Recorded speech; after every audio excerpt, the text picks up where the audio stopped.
हमने previous session में आपका ओसीएम में एक नया एमर्जिंग मोड्स खत्म किया था, वो था आउटसोर्सिंग। कंसेप्ट सारे समझा दिए मैं आपको, और तीनों के डिफरेंस क्या आते हैं। आउटसोर्सिंग 3 टाइप के होते हैं, बीपीओ, केपीओ एंड एलपीओ। अब आज हमें उसकी लैंग्वेज एडवांटेजेस, डिसएडवांटेजेस जो थे बाकी वो अपन पढ़ते हैं। तीनों का कल का टॉपिक का इंट्रोडक्शन हो गया था। लैंग्वेज थोड़ी भारी है, मान्य रखता हूं मैं, लेकिन आपको थोड़ा सेटल डाउन करना है उस चीज़ को। और अगर लगता है हमें आगे कि लैंग्वेज दिमाग में नहीं आ रही है, तो फिर आपको हम वर्डिंग चेंज करके देंगे। ओके स्टूडेंट्स, शुरू करें, चलिए।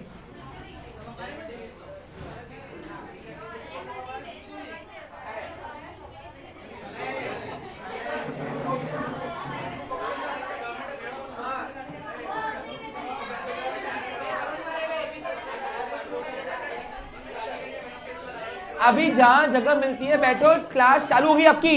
इधर मेरा लाइव चल रहा है।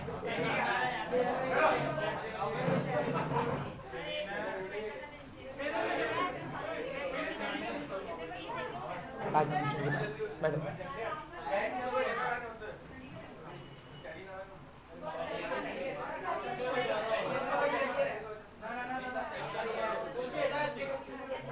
ओके स्टूडेंट्स, अब हमने कल आउटसोर्सिंग पढ़ा था, उसके एडवांटेजेस बाकी थे, नहीं नीड है उसकी। अच्छा ठीक है, तो स्टूडेंट्स 2 मिनट ध्यान देंगे। अब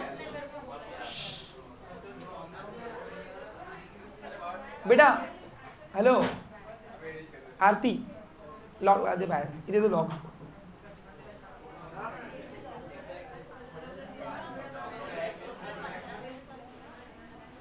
चलिए शुरू करें। हाँ, सबसे पहला काम अब आते हैं। देखो आउटसोर्सिंग के बेनिफिट्स क्या है, तो उसको बोल देंगे एडवांटेजेस। क्या बोलेंगे? हाँ, यानी अच्छी अच्छी बातें अपने को लिखनी है इसके अंदर। तो पहला है इंक्रीज इफिशिएंसी। अब देखो सिंपल है, जब हम कोई भी काम ठेके पे देते तो हमको कम कॉस्ट में बेटर एक्सपर्ट सर्विस मिलती है, जिससे काम करने की कैपेसिटी बढ़ जाती है। तो इसलिए ये इंक्रीज इफिशिएंसी है। जिसमें आपको एग्जांपल दिया था उसका कस्टमर केयर सपोर्ट का। अब कस्टमर केयर सपोर्ट सर्विस अगर मेरे को 24/7 अपने कस्टमर को देना है, तो मेरे को एक दिन में 3 शिफ्ट करनी पड़ेगी। एम आई राइट और रॉन्ग? एक दिन में, लेकिन और 3 शिफ्ट के एम्प्लॉय को मानना पड़ेगा। और यही मैं एक एजेंसी को हायर कर देता हूँ, तो उसको एक मिनिमम कॉस्ट में मेरा 24/7 कस्टमर केयर सपोर्ट सर्विस चलेगा, और प्लस इट मीन्स वो मेरी इफिशिएंसी का क्या, काम करने की कैपेसिटी बढ़ गई ना कम कॉस्ट में। तो इसलिए आउटसोर्सिंग करना कहीं कहीं अच्छा होता है, जहाँ पे हमारी इफिशिएंसी इंक्रीज होती है, एक्सपर्ट सर्विस मिलती है। Outsourcing leads to better efficiency and effectiveness. Effectiveness का मतलब है फायदेमंद, यानी बेहतर तरीके से।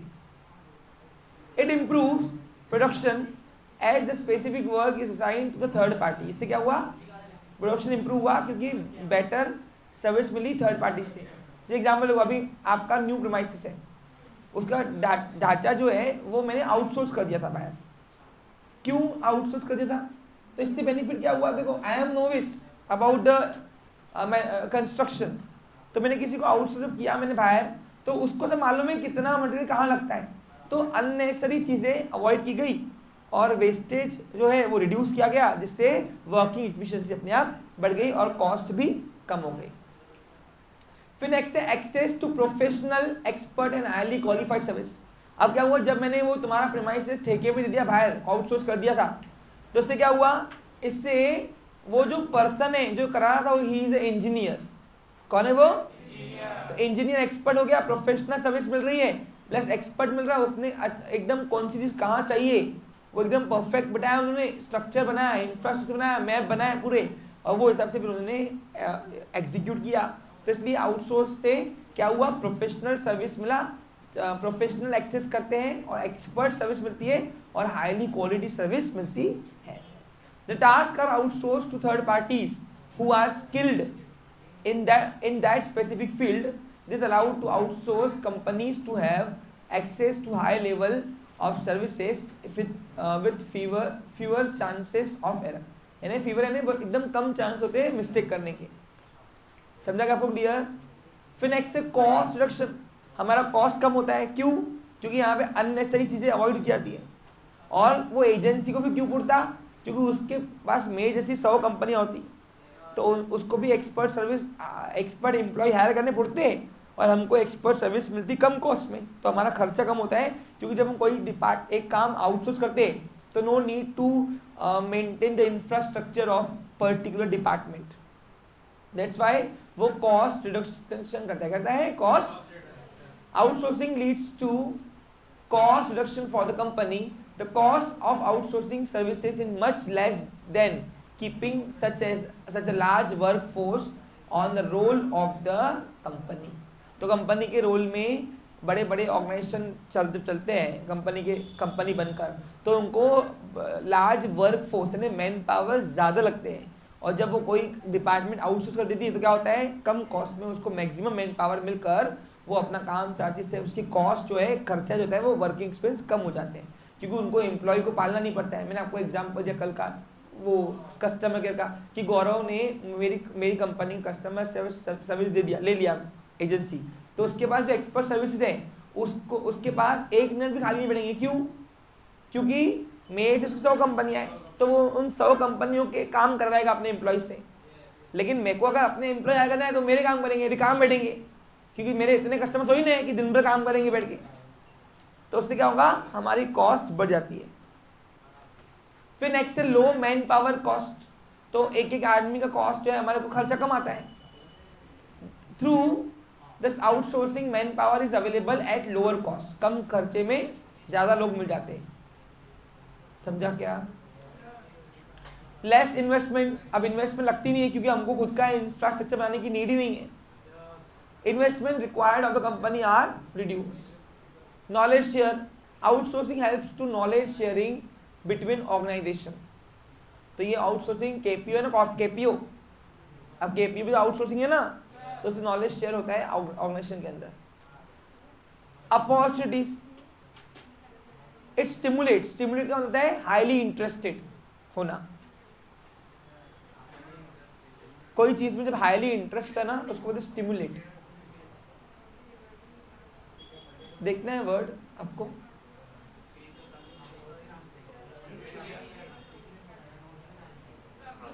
स्टिमुलेट।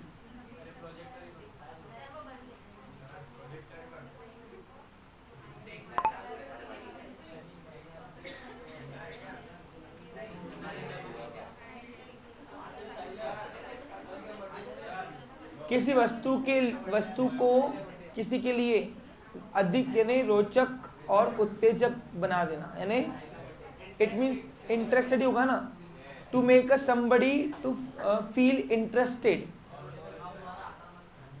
तो स्टिमुलेट का मतलब है हाईली इंटरेस्टेड। ओके,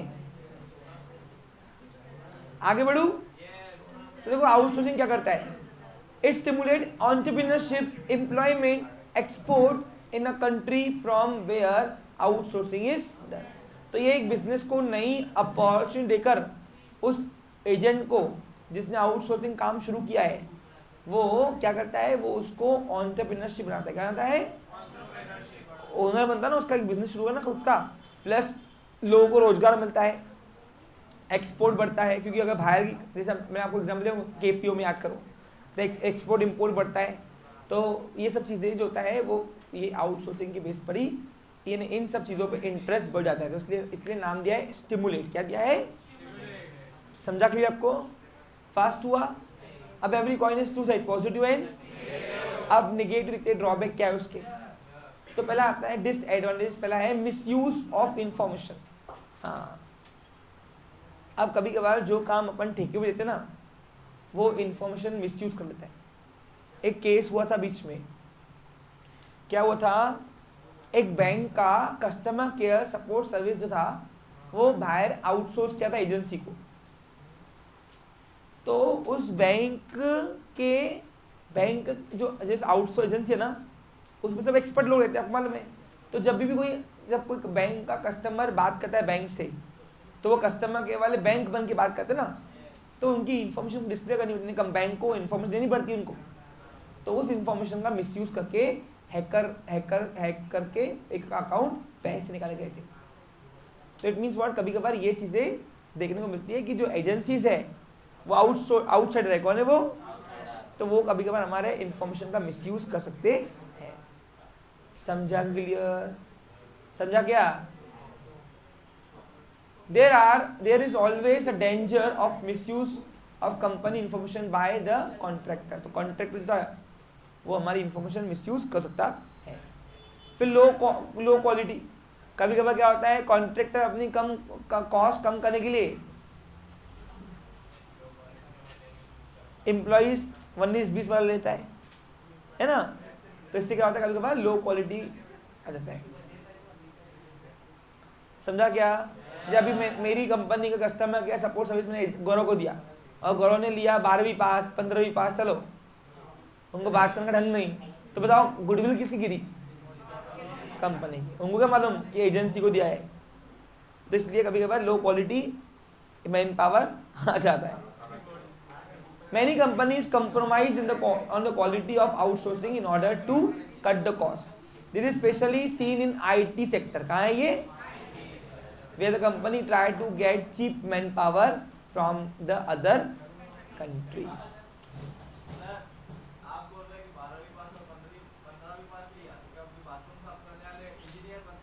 बेटा मैंने किस चीज के लिए बोला? कस्टमर सपोर्ट सर्विस के लिए। एक उनके लिए वेल क्वालिफाइड ट्रेनिंग होनी चाहिए ना।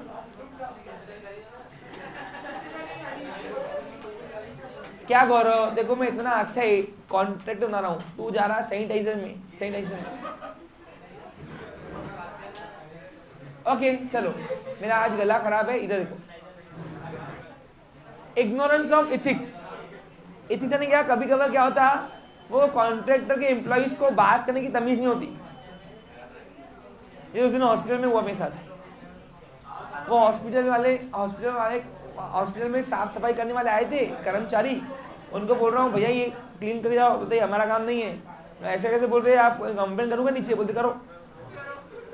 मैंने बात करने तमीज नहीं, क्या बोला नहीं है, क्योंकि उनको पता था हॉस्पिटल वाले हमको निकाल सकते है ही नहीं। मैं कहाँ से आया हूँ? वो कॉन्ट्रैक्टर से। समझा कि आपको? बेटा 12:15 डेडलाइन है मेरे पास, इसलिए बोल रहा हूँ शांत रहो।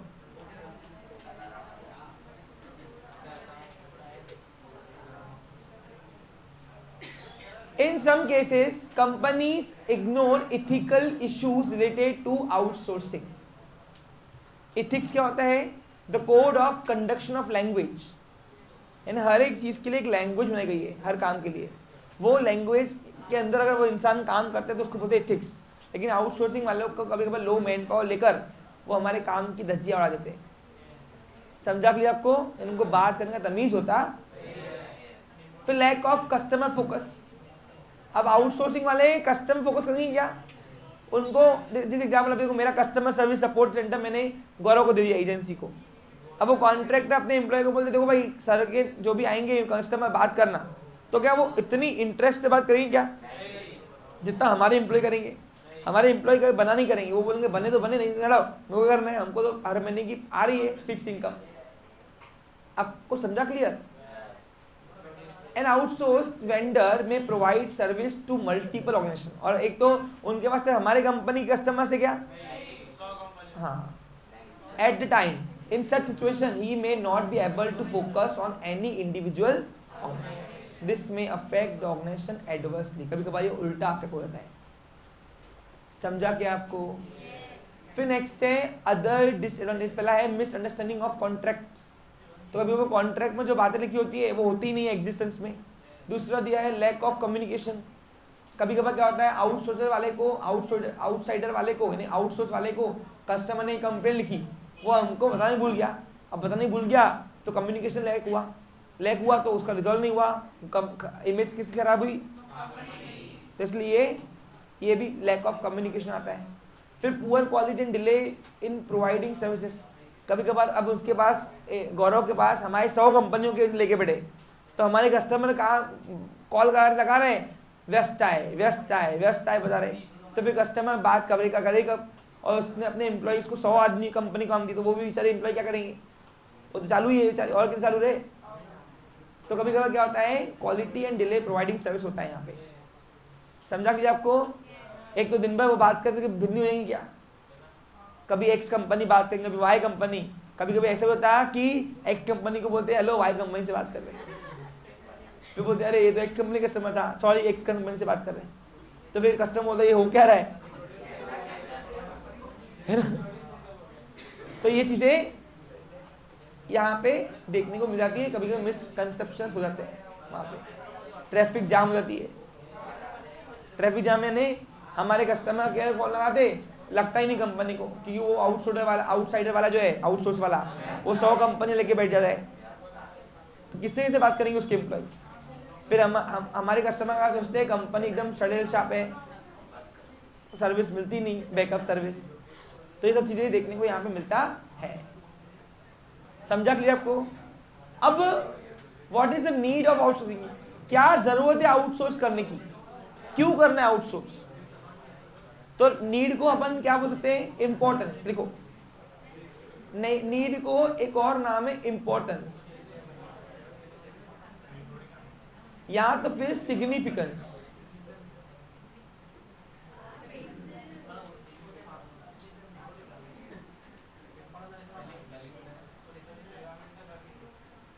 ओके, अब क्या क्या जरूरत है, क्या जरूरत है आउटसोर्स करने की किसी भी ऑर्गेनाइजेशन को, तो उसको बोलते हैं नीड्स। क्या बोलते हैं? और नीड में सब पॉजिटिव चेंजेस दिखना है, यानी आउटसोर्सिंग आने के बाद क्या क्या पॉजिटिव चेंजेस होते हैं ऑर्गेनाइजेशन के अंदर, वो सब इसमें पॉइंट्स लिखे गए, उसको नाम दिया है नीड्स, या तो इंपॉर्टेंस या तो सिग्निफिकेंस। समझा? पेपर में अगर इंपॉर्टेंस आया तो लिख के ही आना है आपको। अब तुमको डायरेक्ट दिया है, तुम इसका हेड पॉइंट तुम बनाएंगे। अभी यहाँ तुमको हेड पॉइंट दिया ना, अब इसका तुमको डायरेक्ट दिया है। अच्छा, पेपर में सभी का डायरेक्ट दिया था, ये हेड पॉइंट तुमको हमने बना के दिए हुए। आप अपने बुक के, अगर आप अपने बुक का वो दोगे, देखोगे पोर्शन में, तो आपको डायरेक्ट पॉइंट दिए हुए, लेकिन वो मजा नहीं आता, इसलिए आपको हेड पॉइंट बना के दिए, लेकिन इसके हेड पॉइंट आप बनाएंगे। Clear picture? चलो पहला पॉइंट पढ़ते हैं। ये ऊपर का इंट्रोडक्शन पढ़ूं क्या? पहला है the service all over the world are becoming highly, there is a need for the finely tuned skill to provide most of this specialized services. अब आउट स्पेशलाइज्ड, इसका पॉइंट बता रहे क्या? अच्छा, और कुछ?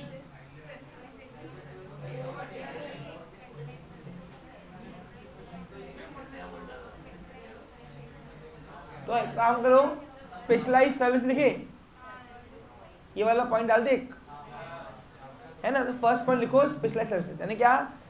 आउटसोर्स करने से क्या हुआ? आउटसोर्स करने से जो वर्ल्ड के बेस्ट है, बेस्ट, जैसे कल आपको मैंने केपीओ को बताया, याद है आपको, कि मेरी एक आईटी सेक्टर कंपनी है जो सॉफ्टवेयर बनाती है। अब मेरे एम्प्लॉइज में पाल रहा, लेकिन उनको तकलीफ हुई तो कौन पाले? फिर उसके बड़े एम्प्लॉय लाऊं क्या मैं? उनको पकड़ा देनी पड़ेगी। तो बेटर है कि मैं दूसरी कंट्री के कुछ ऐसे एक्सपर्ट हायर करता हूँ, एजेंसी से बात करता हूँ कि मेरे कंपनी के एम्प्लॉइज को जो भी तकलीफ हुई वो तू सॉल्व करेगा। तो केपीओ में आपको बताया था आपको। तो इससे क्या हुआ? वर्ल्ड के बेस्ट सर्विसेज हम कम कॉस्ट में हायर कर सकते हैं।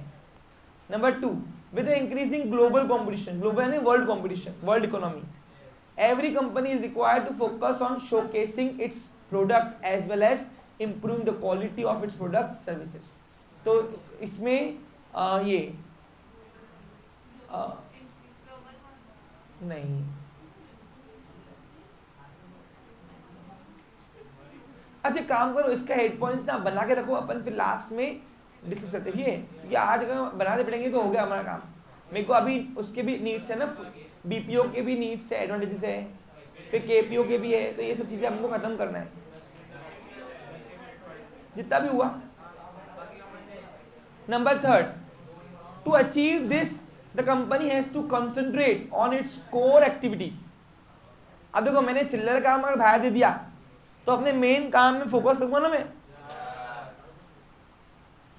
नहीं समझे भाई? जो चिल्लर काम है मैंने बाहर दे दिया तो मेरे एम्प्लॉइज जो रहेंगे वो फोकस किस में करेंगे? कोर एरिया, यानी मेन इंपॉर्टेंट काम में।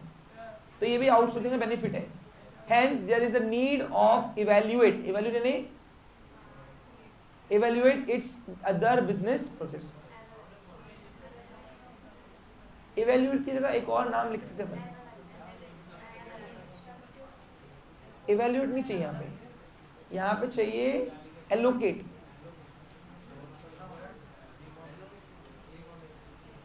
allocate it to other business process. नहीं, एक मिनट रुको देखो, to achieve this the company has to concentrate on its core activities, hence there is a need to evaluate its other business process. बराबर है क्या?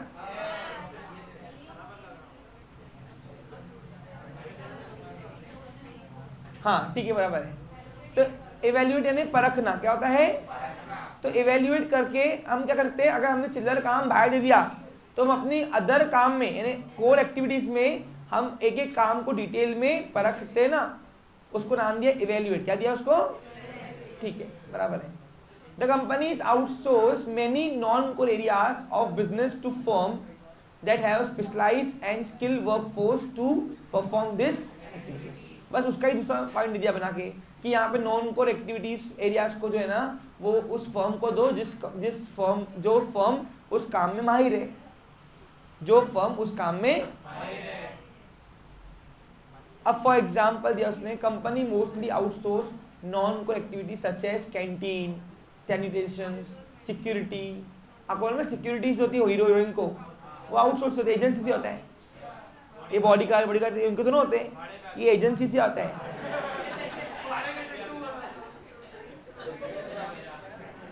So that they can focus on their core business activities. Point वही है actually. अब आओ BPO का फायदा क्या है. बीपीओ का एडवांटेज है ना, बीपीओ खत्म करके रुक जाएंगे, फास्ट भागने का मतलब नहीं कुछ भी. मैं बीपीओ स्लो पा रहा हूँ अभी. बीपीओ के एडवांटेजेस एंड डिसएडवांटेज रुक जाएंगे, बाकी एलपीओ और केपीओ बाद में करते हैं.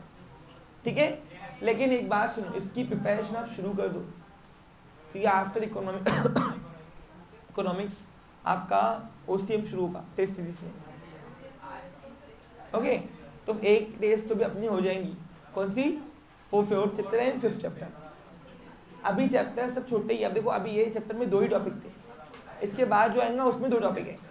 सोशल बिजनेस में रिस्पॉन्सिबिलिटीज में एक सोशल रिस्पॉन्सिबिलिटी और बिजनेस ऑपरेशन है और एक बिजनेस एथिक्स. बस तो अभी 2 टॉपिक्स हर यूनिट में है, यानी गिन के 4 दिन 5 दिन की एक यूनिट है. अब अपने को भी ये यूनिट को 5 दिन लगे. कितने लगे? आप लोगों ने मंडे को शुरू की थी अपन ने, आई थिंक सो, है ना. सैटरडे है, यानी 5 से 6 दिन लग रहे हैं. क्लियर आपको?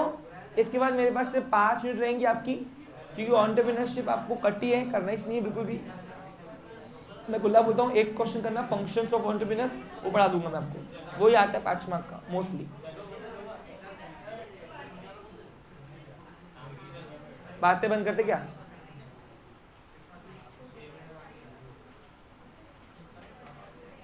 ध्यान दो स्टूडेंट्स. हाँ, पहला है, अब देखते हैं बीपीओ का फायदा क्या है. पहला है प्रोडक्टिविटी इंप्रूवमेंट. अब प्रोडक्टिविटी यानी क्या होता है? आउटकम. प्रोडक्टिविटी क्या होता है? आउटकम जो मिलता है ना काम के बाद, उसको बोलते हैं प्रोडक्टिविटी. यानी काम में इफिशिएंसी है कि नहीं, उसको अपन बोल सकते हैं प्रोडक्टिविटी. तो बीपीओ से क्या होता है, हमारी जो काम करने का जो आउटपुट है वो अच्छा निकलता है, तो इसलिए उसको नाम दिया है productivity improvement. The task that is outsource is perform by the people who are educated और skills. Thus it helps in improving the. अब वो काम जो अच्छा ही करेंगे ना, क्योंकि उस काम में वो माहिर है. नंबर 2 है ऑप्टिमम यूटिलाइजेशन. ऑप्टिमम का मतलब है मैक्सिमम. क्या होता है? BPO ensure optimum utilization of scarce resources, that is resources are put to their best possible. अब देखो, अगर मैं अपना कस्टमर खोलूँ तो मेरे एम्प्लॉइज से मेरे कस्टमर देखेंगे. एम्प्लॉय मुझे नंबर ऑफ संख्या रखनी पड़ेगी 20-30. ठीक है, अब वो दिन भर काम बैठेंगे क्योंकि मेरे कस्टमर तो होंगे नहीं. कस्टमर की फोन आई तो उठाने का, नहीं तो बैठे रहने का मोबाइल पे.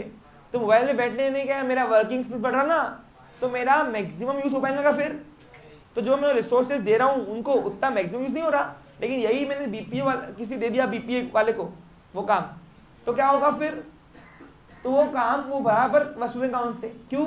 क्योंकि मेरे से 100 कंपनियां हैं, तो वो इससे कस्टमर खाली बैठेंगे ही नहीं, तो जो पे करेंगे वो यूटिलाइज होगा, जो मैं पे करूंगा वो उतना यूटिलाइज नहीं होगा। क्योंकि अगर हम एम्प्लॉय को पे कर रहे हैं तो हमको मैक्सिमम निकालना भी है ना उसमें से काम, तो हम निकाल पाएंगे ज़्यादा कि बीपीओ वाला निकाल पाएगा, वो कस्टमर के वाला, आउटसोर्स वाला। तो इसलिए यहाँ पे मैक्सिमम यूज होता है जो भी अपन रिसोर्सेज दे रहे हैं, जो स्कैर है, जैसे लाइक मनी, पैसा रिसोर्स है ना, और स्कैर भी है, तो अपन जो सैलरी दे रहे हैं एम्प्लॉइज को, नालायकों को, तो निकालना भी चाहिए, तो निकाल देंगे। देखो एक सिंपल है, आपने कभी नोटिस किया है, दुकान घर में पापा कितने भी दिलदार हो, दुकान में 1-1 रुपए कंजूसी करते, कभी दिखाया आपने पापा का अलग रूप? क्योंकि वहां पे वो उनको इसेंशियल है, वो उनका धर्म है वहां पे। आप देखो यहाँ पे घर में कोई आएगा 100 भी दे देंगे, लेकिन दुकान में एम्प्लॉय 10 मंगा तो सोचेंगे क्यों चाहिए, देखो क्योंकि वो उनके रोल है वो। क्योंकि जब एक एंटरप्रेन्योर अपने एम्प्लॉय को सैलरी देता है तो मैक्सिमम आउटपुट निकालना उसका काम है। 100 रुपए दे रहा है तो 5,000 का काम जब वसूलेगा तब जाके 100 देगा उसको। ऐसे कंपनी आपको लाखों रुपए नहीं देती, लाखों देती तो करोड़ों का काम लेती उसका। समझा कुछ तुमको? फिर नेक्स्ट है outsourcing improves human resources. Through outsourcing a company can access skill and train man power at low rate, hence it improve human. अब देखो मैंने अगर कोई कॉल सेंटर पे बीपीओ कर दिया, कॉल सेंटर को बीपीओ कर दिया मैंने, तो उसके पास जो एजेंसी के पास जो एम्प्लॉय रहेंगे वो एम्प्लॉय हाईली इफिशिएंट रहेंगे, क्योंकि उनको ट्रेनिंग भी दी गई होंगी उस काम में और वो उस काम में माहिर हो गए होंगे। तो इससे क्या हुआ, ह्यूमन रिसोर्सेज को क्या हुआ, इंप्रूवमेंट आया। या जो ऐसे ही काम में लोग होंगे उनको भी गौरव ने अच्छे सिखा दिया होगा भाई ऐसे ट्रेनिंग करनी है, तो उनके अंदर पर्सनैलिटी डेवलपमेंट हो गया ना, तो इससे क्या हुआ, ह्यूमन रिसोर्सेज का इंप्रूवमेंट हुआ। समझा कि आपको? रिडक्शन इन कॉस्ट, हमारा खर्चा कम होता था ना, क्योंकि हमको इंफ्रास्ट्रक्चर बनाना नहीं है, हमको खुद के एम्प्लॉय पालने नहीं है, हमने एक अमाउंट दे दी मंथली, वो हमारा काम पूरा काम करेगा।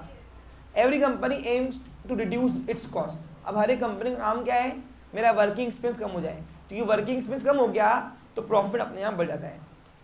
BPO not only helps in the reduction of cost but also helps to get the work done more efficiently, hence increase productivity and revenues. Revenue ने प्रॉफिट्स, इनकम। समझा क्लियर आपको? अब every coin is two side, positive and अब negative भी है इसके। Drawback, तो पहला ड्रॉबैक है कम्युनिकेशन प्रॉब्लम, वही बताया मैंने आपको, जो कि मेरा कस्टमर सामने वाले को बोल देता है कोई, वो हमको बताने भूल गया, तो प्रॉब्लम उसकी रिजॉल्व होंगी क्या? रिजॉल्व नहीं हुई तो कस्टमर किसको गाली देगा? कंपनी को। भाई कैसी कंपनी है 10 बार फोन करने के बाद भी सॉल्व नहीं होती, तो इसलिए लैक ऑफ कम्युनिकेशन आता है। There are chances of misunderstanding and miscommunication between client यानी हमारा कस्टमर और वेंडर कंपनीज। समझा? वेंडर कंपनी कौन? हम, कंपनी, सेलर कंपनी जिसने प्रोडक्ट बेचा है। दिस में leads to communication group gap between them. उसकी क्या होता है, कभी कभार हमें मालूम ही नहीं पड़ता है कि कस्टमर की रिव्यूज क्या आ रही, क्योंकि जो रिव्यूज वो कस्टमर के वाले को बता रहे हैं वो हमारे आदमी है क्या, और हमको बताते नहीं, तो हमको मालूम ही नहीं कि हमारे प्रोडक्ट में डैमेजेस क्या है, तो हम इंप्रूव कर पाए। तो इसलिए कभी कभार लैक ऑफ कम्युनिकेशन आता है, कम्युनिकेशन गैप आ जाता है। किसके बीच में? वेंडर कंपनी के बीच में और वो कॉन्ट्रैक्टर के एम्प्लॉइज के बीच में। फिर नेक्स्ट है different time zone. The client and vendor may not operate in the same time zone. The difference in the time zone can result in problems during the online meetings, communication etcetera. समझा clear?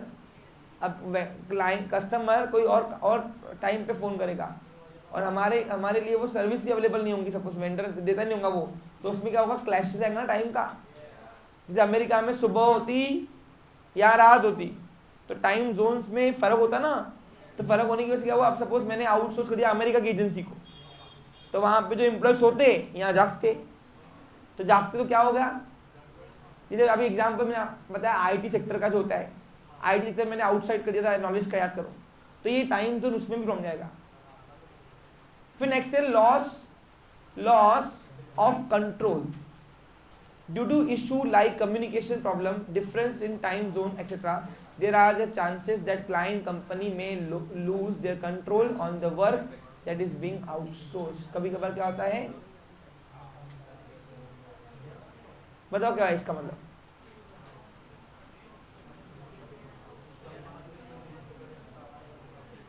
जब भी phone लगाओ लगी नहीं, जब भी phone लगाओ लगी नहीं, आखिर तो भड़क जाओगे ना, चांसेस है कंट्रोल आउट ऑफ कंट्रोल करने का माइंड का, तो वहां पे लैक ऑफ यहाँ पे डिस्प्यूट्स होते, क्या होते हैं? तो इसलिए प्रॉब्लम्स आती है क्योंकि टाइम जोन अलग होता है, हमारा टाइम अलग होता है, उनका टाइम अलग होता है, तो फिर क्या होता है जब भी सर्विस मिलती नहीं है। जैसे एग्जाम्पल को अभी मैंने पिछली बार क्या था बता रहा आपको, मैंने एक अमेरिका एक चाइना की कंपनी से एक वो लिया था, क्या लिया था? तुम्हारा प्रेजेंटी का वो ऑनलाइन मंगाया था अमेजोन से, प्रेजेंटी का स्कैनर, वो अपने आप स्कैन होता है ना प्रेजेंटी, तो फेस रिकॉग्नाइज स्कैनर था वो, अच्छी कंपनी का था, मैं अभी पढ़ा है, इसके अंदर ही पढ़ा है, पहले यहाँ लगा होता था यहाँ पे। तो क्या हुआ था, अब वो मंगा तो लिया चाइना से मैंने अमेजोन के थ्रू, तो उसको ना पहले इंस्टॉलेशन करना पड़ता है कंप्यूटर में अटेंडेंस का, अब इसके पास होगा उनको मालूम होगा, तो इंस्टॉलेशन के लिए अब ऑनलाइन सर्विस थी। अब ऑनलाइन सर्विस कहां से आए, तो कहां का प्रोडक्ट था, तो कौन देगा, तो सिक्योर्ड आए करके कोई भी कंपनी थी, सिक्योर्ड आए। तो जब भी फोन लगाओ लगेज नहीं, लगेज नहीं, लगेज नहीं, क्यों? क्योंकि हमारा टाइम जोन उनका टाइम जोन, तो इससे क्या हुआ, वो प्रोडक्ट आज तक इंस्टॉलेशन नहीं हुआ और मेरे 9,000 रुपए पूरे पानी में गए, और स्टिल वो डब्बा ऐसे ही पड़ा है, और अभी तुम्हारे न्यू क्लास में ऑफलाइन लेके आऊंगा और वो लगाऊंगा। यानी क्या हुआ, 9,000 का नुकसान हुआ ना। अब बताओ आज के बाद कभी मैं सिक्योर्ड आए वाले को दिखूंगा क्या? यानी मेरे प्रति उसके अंदर क्या रहेगा, एकदम बकवास कंपनी। क्या है, प्रोडक्ट लिया सब अच्छा, स्कैन भी हो रहा लेकिन प्रेजेंट ही नहीं शो हो रही क्योंकि उस इंस्टॉलेशन नहीं है कंप्यूटर में। तो इसलिए कभी कभार ये चीजें डिस्प्यूट आती है कि मेरा टाइम अलग है, तुम जहां बेच रहे हो वो वर्ल्ड वाइड बेच रहे हो, तो वो कम्युनिकेशन टाइम जोन का डिफरेंस रहेगा ना। समझा कि आपको? और फिर मेरा पेशेंस लूज हो गया, फिर मैंने लगा क्या आके फंस गया मैं, 9,000 रुपये बर्बाद कर दी मैंने, और आज तक पछताता हूँ। अब कल बाकी बढ़ते हैं। Nice day, take care.